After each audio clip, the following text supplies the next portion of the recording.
If you are the kind of learner who loves finding, like, the absolute most efficient, frictionless way to achieve a goal, well, this deep dive is going to completely challenge your entire philosophy. Oh, it really will. I mean, it completely throws standard business logic right out the window. Right, because I want you to imagine something for a second. You're about to start this massive construction project, and you need power tools, heavy materials, maybe a couple of motorcycles, and an actual literal mini excavator. Which is heavy, very heavy. Exactly. Yeah. Now, instead of just logging online, buying the equipment locally, and having it delivered nicely to your build site, imagine strapping all of that heavy machinery to a couple of caravans. Just, yeah, towing it yourself. Yeah. And then intentionally choosing to take the longest, muddiest, just most exhausting 5,000-kilometer road trip across Europe to get there. It's honestly wild. Most people want the path of least resistance, when they're staring down the barrel of a major project like this. You want your team to arrive fresh, focused, and ready to work. Not like completely road-worn and exhausted from wrestling a caravan across mountain passes. Absolutely, which is exactly why the story is so compelling. So welcome to a cinematic deep dive into an epic double road trip planned for August 2026.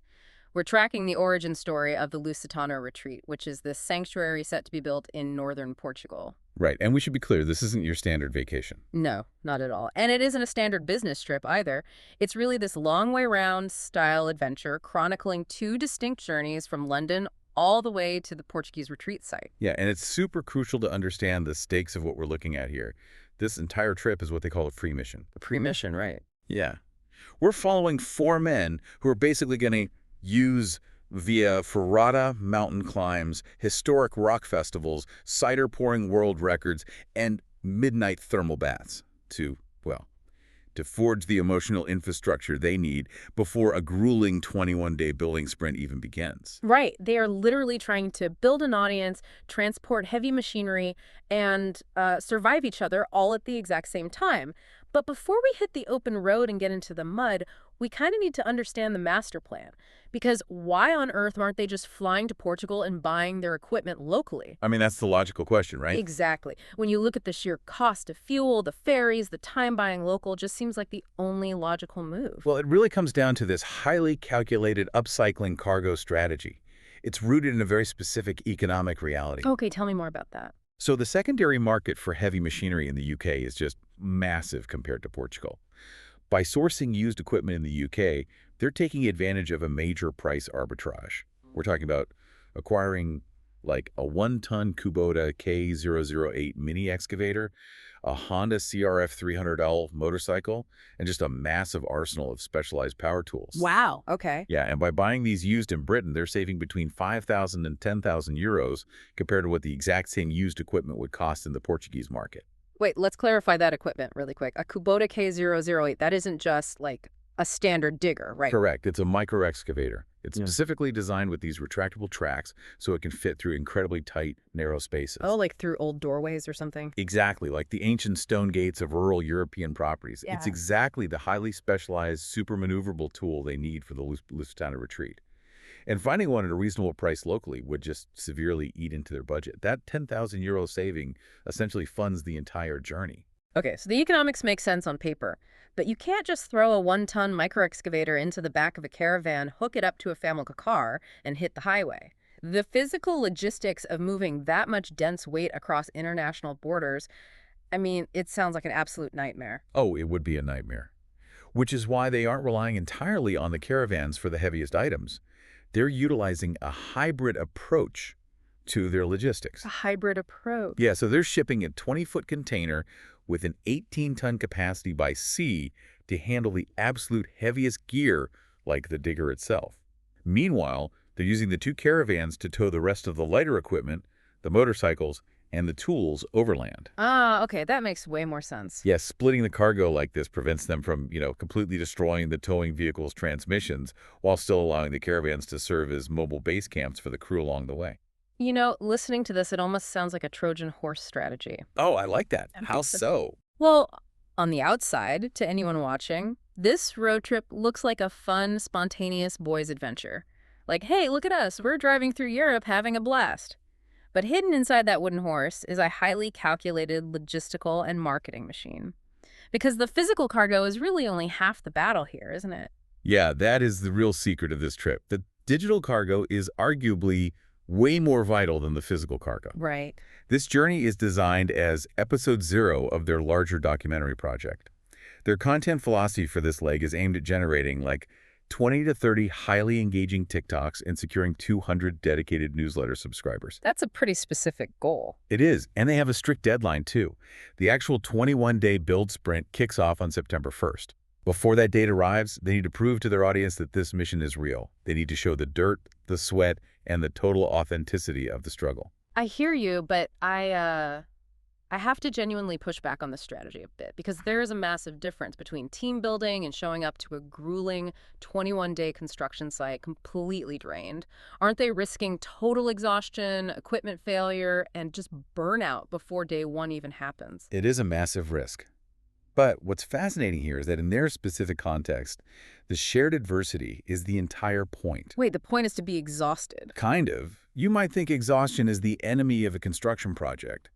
But for their content strategy, the extreme logistics aren't a bug. They are the feature. Think about the media you consume, right? A polished, perfectly executed, super easy journey doesn't build deep bonds between the crew. Yeah, it's pretty boring to watch, honestly. Exactly.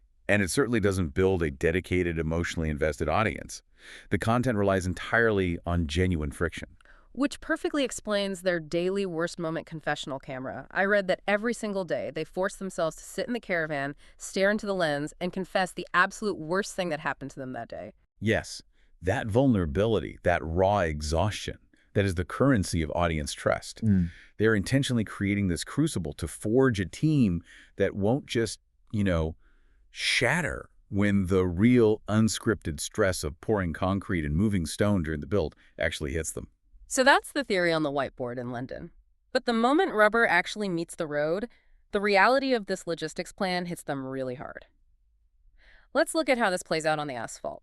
We move into trip 1, which spans from August 15th to the 22nd. Right. This leg is entirely focused on the core dynamic between Paul, who is the founder of the retreat, and João, his local Portuguese partner.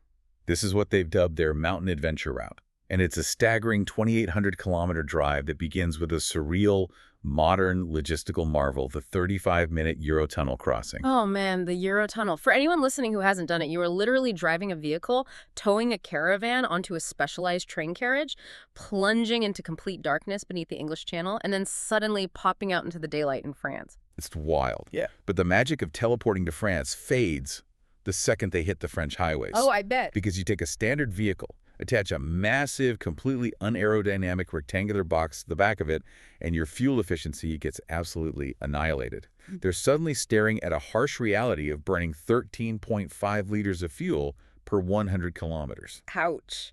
Yeah, when you have a razor-thin budget, that kind of aerodynamic drag is a massive threat. It threatens to bankrupt the entire trip before they even reach Spain, which is precisely why they don't take the direct, flat coastal route.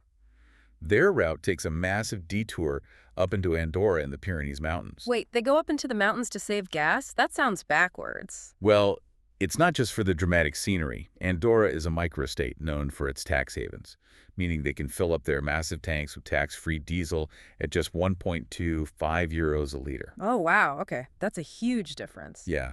It's a strategic economic detour, but it forces them into some of the most challenging vertical landscapes in Western Europe. And vertical is not an exaggeration here, because they don't just drive through the Pyrenees to get cheap gas and leave. They literally stop the caravans to tackle the Pico Negri via ferrata. Right. For you listening, if you aren't familiar with it, a via ferrata, which means iron path in Italian, is a mountain climbing route equipped with steel cables, ladders, and iron rungs fixed permanently right into the sheer rock face. It's intense. You're wearing a harness, clipping in and out of a steel cable over massive drops. Yeah, and if surviving that cliff face wasn't enough, they immediately followed up with a 550-meter zip line, flying down the mountain at 80 kilometers per hour. The crew's own notes literally say that afterward, the sheer adrenaline dump left them walking like cowboys. That is amazing. The physical toll of that adrenaline spike is very real. But notice how deliberately they pivot the energy immediately afterward. Once they descend from the Pyrenees, they drop down into the Basque country in Spain for some deep cultural immersion. Ah, yes. Specifically, they hit Bilbao's Casco Viejo for a pinso crawl. And the strict rule they implement for this pinso crawl is fantastic. 3 pinsos, which, are these incredible, elaborate small bites spiked onto pieces of bread max per bar. 3 max, right? Yeah. You stand up at the counter, eat your 3 bites, drink a quick glass of the local, slightly sparkling Tixicoli wine, and then you immediately march to the next spot. It keeps the momentum going. It really does. And from there, they cross the border into Portugal and head straight for Vilar de Mouros, which isn't just any music festival. It's the oldest continuous rock festival in the Iberian Peninsula, running since 1971. So picture this. They are raving in the mud to heavy rock music and eating traditional Portuguese fried dough at 2 a.m. No, wait a minute. Okay, let's unpack this. We established they are about to undertake a brutal 21-day construction sprint. Yes. Climbing iron rungs on cliffs and raving until 2 a.m. to prepare for a build site. It's like entering a triathlon to warm up for a marathon. It seems wildly counterproductive. If you look at it purely in terms of physical energy conservation, yeah, it makes absolutely no sense. But we have to look at the psychology of the mentor-student energy on this specific leg. Okay, what do you mean? Well, Paul is the visionary founder, but João was the local Portuguese partner. On this leg of the trip, Paul is essentially learning the soul of Portugal from João. Ah, so it's like a cultural initiation for the founder. Precisely. The shared terror and adrenaline of clinging to an iron rung on a cliff face in Andorra, followed closely by the shared chaotic joy of festival mud and 2 a.m. fried dough in Portugal. Yeah. That creates a very specific, deep, unspoken trust. Yeah, you can't fake that kind of bonding. Exactly. It actively fulfills Paul's core philosophy for this entire endeavor, which is building memories first, retreat second. You cannot build a sanctuary, you cannot execute a high-stress construction project with someone you don't implicitly trust. The mountains and the music are the deliberate crucible for forging that trust. I love that. So Paul and João have established their baseline of trust. But trust between founders isn't enough to sustain an engaging documentary. You need raw, relatable reactions, which is exactly why the entire psychology of the trip has to shift. Right, because now we move into trip 2. Exactly. Trip 2 spans from August 22nd to the 29th. Paul hands off João and brings in the completely uninitiated, his UK friends, Michael and Richard. This completely shifts the narrative focus of the deep dive. We are no longer looking at 2 partners testing their existing bond. We're looking at a founder bringing outsiders into his vision for the very first time. And the logistics of how they arrive set the tone immediately. It's an epic entrance. They load a pickup truck and a caravan onto the massive industrial vehicle deck of a P&O Ferry for a 24-hour sea crossing from Portsmouth down to Bilbao. Which sounds exhausting on its own. Seriously, think about how you'd feel standing on a ferry deck for a full day, crossing the notoriously rough Bay of Biscay. Though surprisingly, the sources note the crossing ends up being eerily calm. But that calm is entirely deceptive. Oh, totally. Because the moment the tires hit the ground in Spain, they drive straight into absolute sensory chaos in Gijón at the Fiesta de la Sidra. This is a massive, citywide cider festival. And to understand this, you really have to understand the pouring technique because it is everything. It's called escanciado.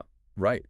You don't just pour it normally. No, you don't just gently pour the cider into a glass like a beer. You have to hold the green glass bottle as high above your head as your arm can reach, hold the wide glass down by your waist or even lower, and accurately drop the cider 80 to 100 centimeters through the open air. Which is so hard to do without making a mess. It's incredibly hard. The goal is to aggressively aerate the cider as it smashes against the edge of the glass.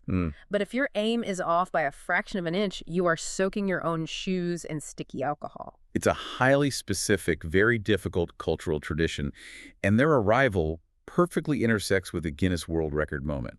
You have an entire beach packed with 5,000 people.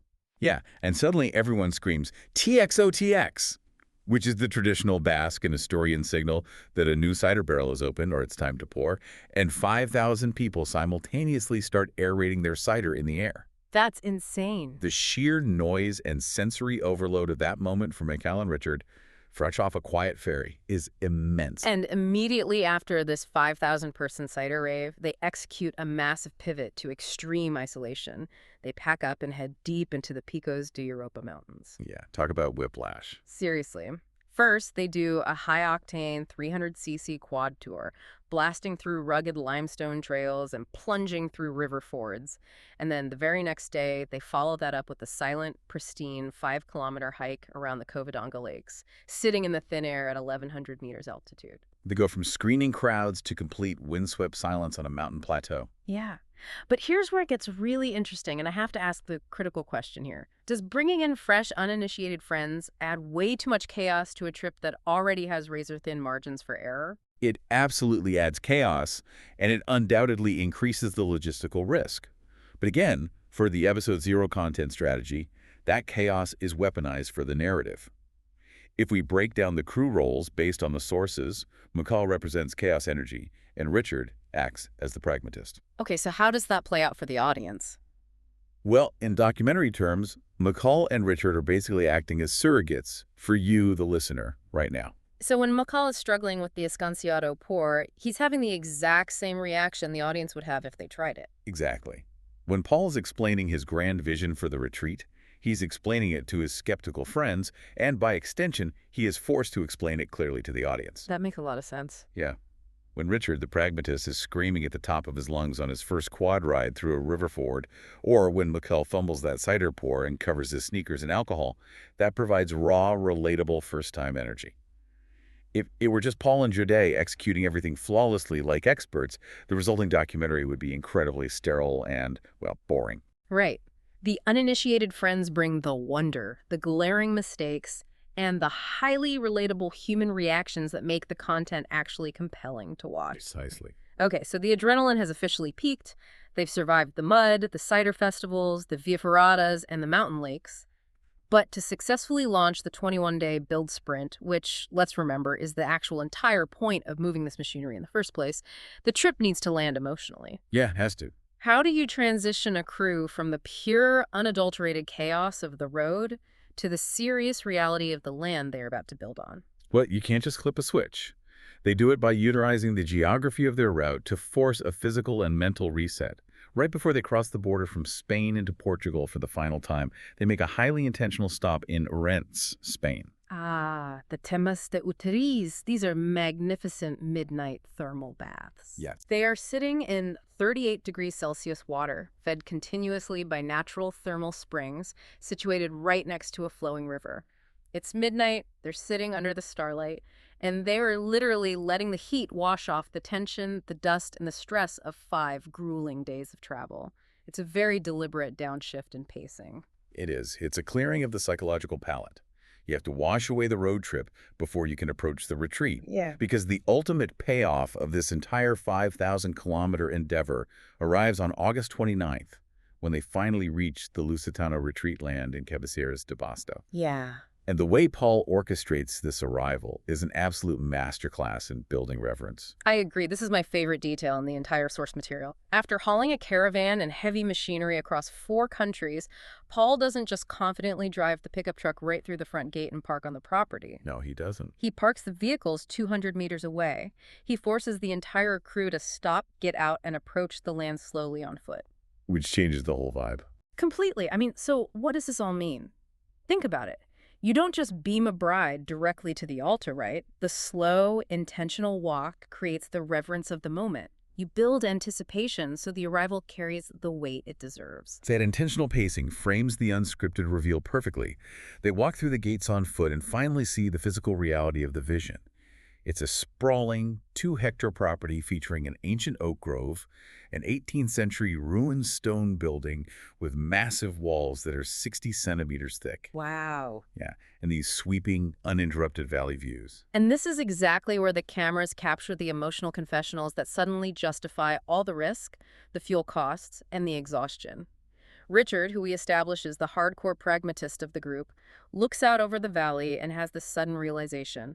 He tells the camera, "You have to be standing here." That's a powerful moment. It really is. In that singular moment, he finally understands why Paul has been obsessing over this specific piece of land for years. And Paul makes a profound observation about that moment as well.